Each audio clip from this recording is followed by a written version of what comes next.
السلام علیکم دوستو، اس کیلی گرافک ویڈیو کے ذریعے ہم آپ کو حضور صلی اللہ علیہ وآلہ وسلم کی مدنی زندگی کے 10 سال جو آپ اور آپ کے اصحاب کی شجاعت کا زمانہ ہے کہ واقعات پارٹ 2 کی جھلکیاں جو کچھ تکنیکی بنا پر ریکارڈ نہ ہو سکی تھی پیش کرنے کی سعادت حاصل کرنے جا رہے ہیں۔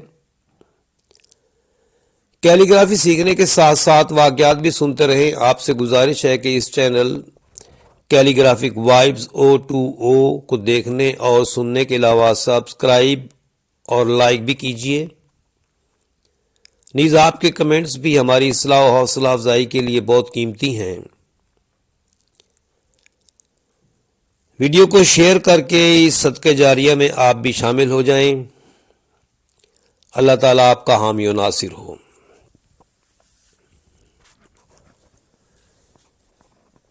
پھر آپ صلی اللہ علیہ وآلہ وسلم نے 2 رکعت نماز پڑھی اور قرآن کریم کی یہ آیت بلند آواز سے پڑھی۔ ترجمہ سنیے۔ فوج کو شکست ہوگی اور وہ پیٹ پھیر کر بھاگ جائیں گے۔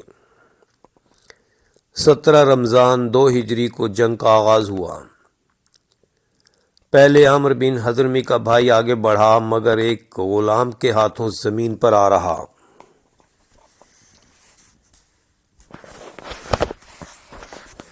اس کے بعد قریش کا سردار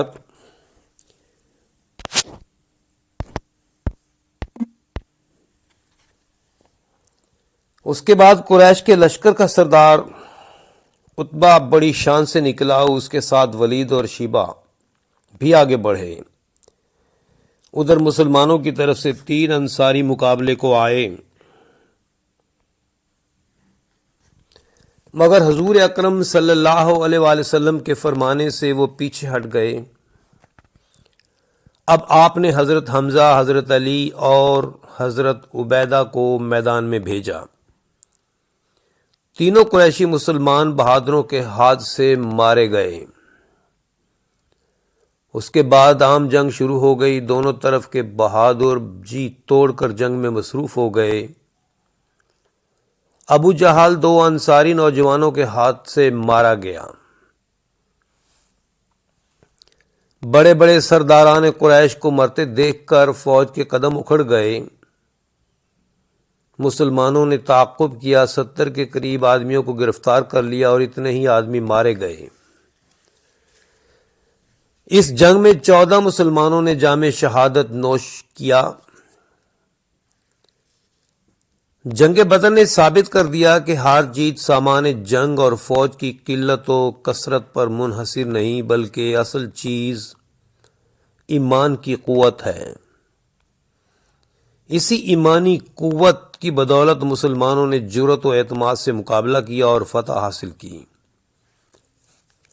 جنگ بدر میں مسلمانوں کی کامیابی نے قریش کی قوت کو توڑ دیا اور اسلام کی بنیاد کو مضبوط کر دیا۔ یہودی اور مدینہ کے ارد گرد کے قبائل بہت مرعوب و متاثر ہوئے اور سمجھ گئے کہ خدا کا طاقتور ہاتھ قریشی پیغمبر کے ساتھ ہے۔ نتیجے میں بہت سے اشخاص حلقہ بگوش اسلام ہو گئے۔ اس خدائی فیصلہ نے ایک طرف مخالفوں کی کمر توڑ دی، دوسری طرف مسلمانوں نے بھی ان وعدوں کو پورا ہوتے دیکھ لیا جو 12 سال سے متواتر ان سے کیے جاتے رہے تھے اور جن کی تقویت پر وہ ہر قسم کی تکالیف جھیل رہے تھے۔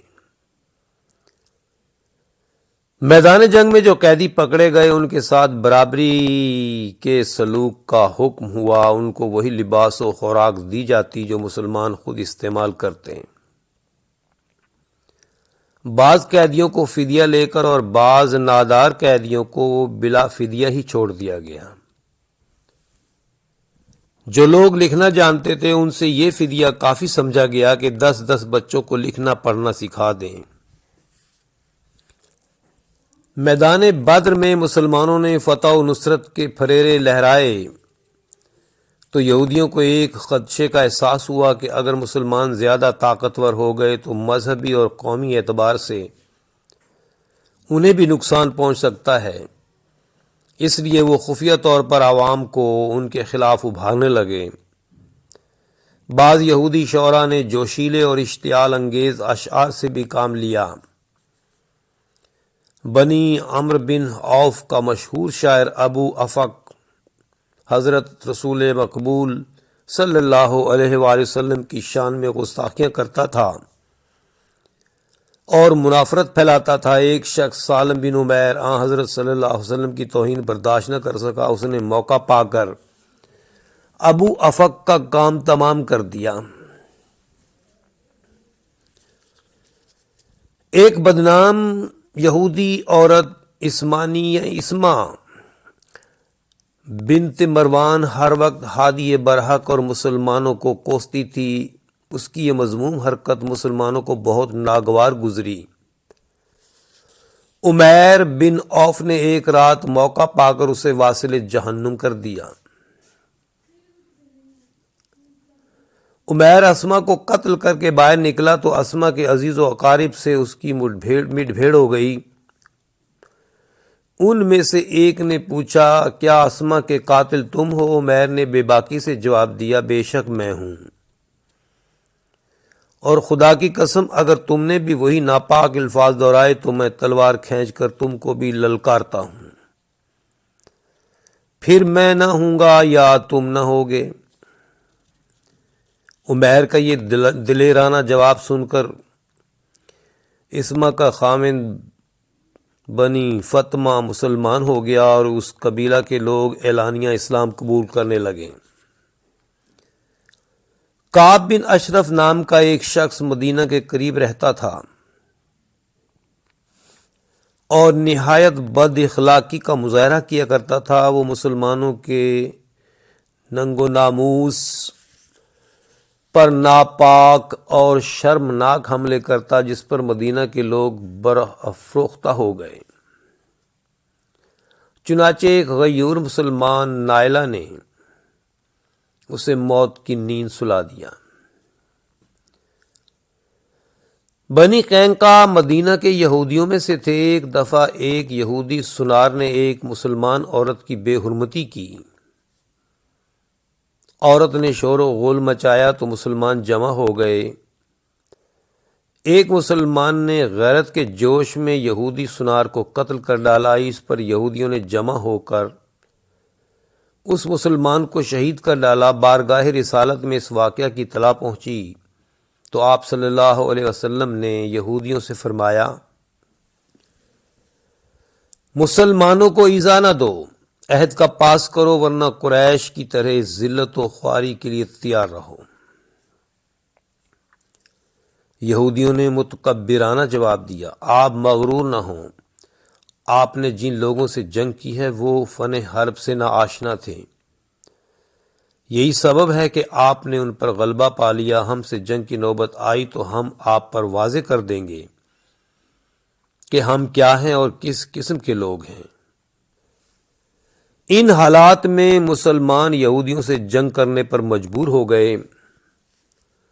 مسلمانوں نے یہودیوں کے گھروں کا محاصرہ کر لیا اور خوراک اور رسد کا سلسلہ بند کر دیا۔ ناچار ہو کر یہودیوں نے مسلمانوں کی اطاعت قبول کر لی۔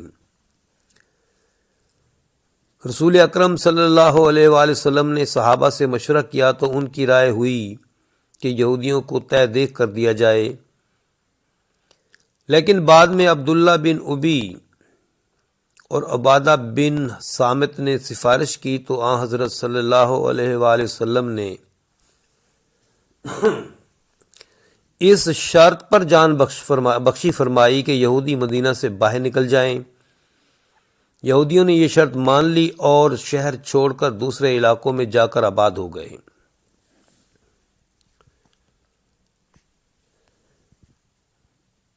ستو کو عربی زبان میں سویق کہتے ہیں۔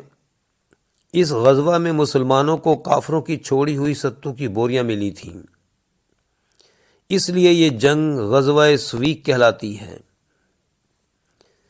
جنگ بدر میں قریش کے تقریباً تمام بڑے بڑے سردار مارے جا چکے تھے، جن میں ابو جہل اور ابو لہب جیسے بدترین دشمنان اسلام بھی شامل تھے۔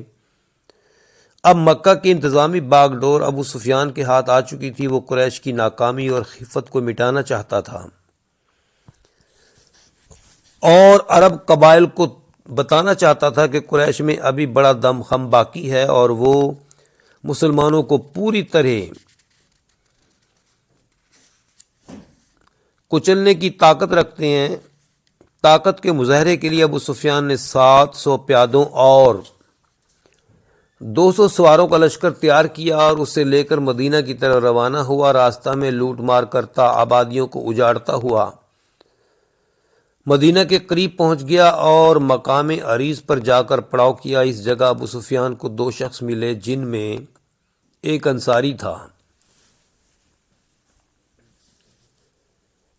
ابو سفیان نے ان دونوں کو قتل کر دیا اور آبادی کے 2 گھروں کو آگ لگا دی، ایک نخلستان بھی نظر آتش کر دیا۔ ان کارروائیوں سے اس کے دل کو کچھ سکون ملا کہ اس نے جنگ بدر کا انتقام لے لیا، لیکن اس کے دل میں یہ خدشہ موجود تھا کہ اگر مسلمانوں کو خبر ہو گئی تو اس کی خیر نہیں۔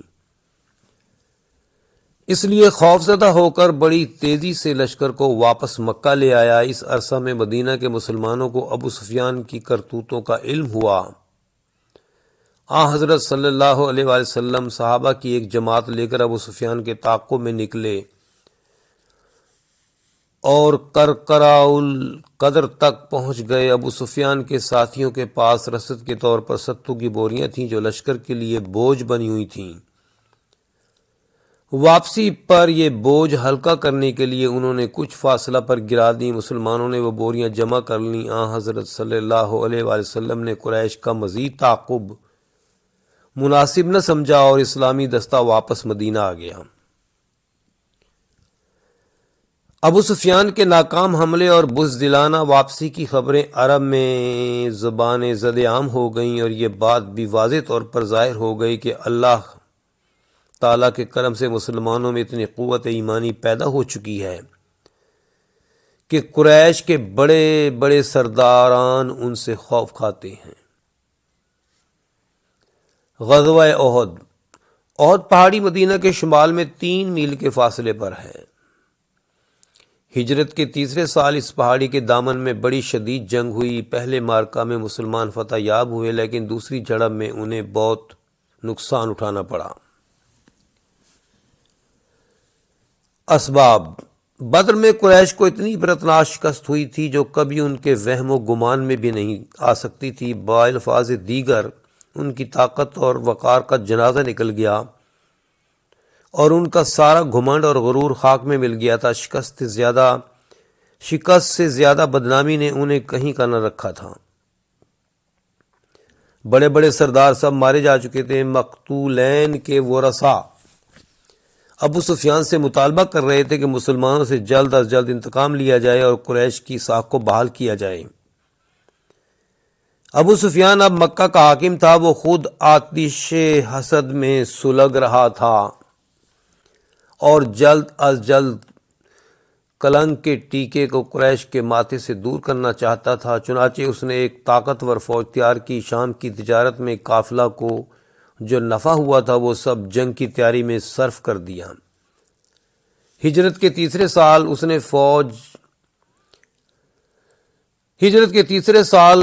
اس فوج نے کیل کانٹے سے لیس ہو کر مدینہ پر چڑھائی کر دی۔ مدینہ سے تقریباً 3 میل دور احد پہاڑی واقع ہے۔ فوج نے اس کے دامن میں جھنڈے گاڑ دیے۔ اس فوج میں 3 علم تھے۔ فوجی جوانوں کی تعداد 3000 تھی جن میں سے 200 کے سوا باقی سب مکہ کے رہنے والے تھے۔ 700 آدمی زیرہ پوش تھے۔ گھوڑوں کی تعداد 200 اور اونٹوں کی 3000 تھی اور سامان جنگ کا تو کوئی حساب ہی نہ تھا۔ حضرت صلی اللہ علیہ وآلہ وسلم کے چچا عباس بھی ان میں شامل تھے۔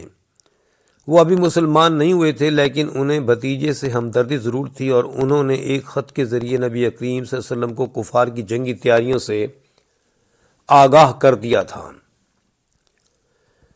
حضور نبی کریم صلی اللہ علیہ وسلم نے سب سے پہلے یہ انتظام فرمایا کہ شہر کے گرد پہرے بٹھا دیے تاکہ کفار اچانک حملہ نہ کر سکیں۔ پھر صحابہ سے مشورہ فرمایا سب کے دلوں میں شوق شہادت اور جذبہ جہاد چٹکیاں لے رہا تھا۔ بعض کی رائے تھی کہ شہر کے اندر رہ کر دشمن کا مقابلہ کیا جائے، لیکن اکثریت یہ چاہتی تھی کہ ماض جنگ پر دشمن کے دانت کھٹے کیے جائیں۔ آخر یہی طے پایا۔ حضور رسالت مآب صلی اللہ علیہ وسلم نے 1000 مسلمانوں کی جمعیت ترتیب فرمائی، جن میں صرف 2 گھوڑے تھے اور اسلحہ تو بہت ہی کم تھا۔ مجاہدین جب میدان جنگ کی طرف روانہ ہوئے تو راستہ میں عبداللہ بن ابی اپنے 300 ساتھیوں سمیت ان سے الگ ہو گیا، جس سے اسلامی لشکر گھٹ کر صرف 700 رہ گیا۔ لشکر نے رات راستہ میں بسر کی اور دوسرے دن احد پہاڑی کے دامن میں جا کر خیمہ زن ہوا۔ اب میدان کا یہ نقشہ تھا کہ احد کی پہاڑی مسلمانوں کی پشت کی طرف تھی۔ جنوب میں ایک وادی تھی، اس لیے خطرہ تھا کہ دشمن پہاڑی کا چکر کاٹ کر وادی کے راستے اچانک حلہ نہ بول دے۔ اس کے پیش نظر آن صلی اللہ علیہ وسلم نے 50 تیر اندازوں کو پہاڑی کے درہ پر معمور کیا اور فرمایا کہ وہاں سے سر منہ قدم نہ ہٹائیں، عقب سے دشمنوں کو بڑھنے نہ دیں، خواہ مسلمان دشمن کو شکست فاش دے کر ان کے خیموں میں گھس ہی کیوں نہ جائیں۔ اگر دشمن عقب سے حملہ آور ہو تو ان پر تیر برسائیں اور اس کی پیش قدمی کو روک دیں۔ اوکے دوستو، باقی انشاءاللہ آئندہ۔ اللہ حافظ، السلام علیکم۔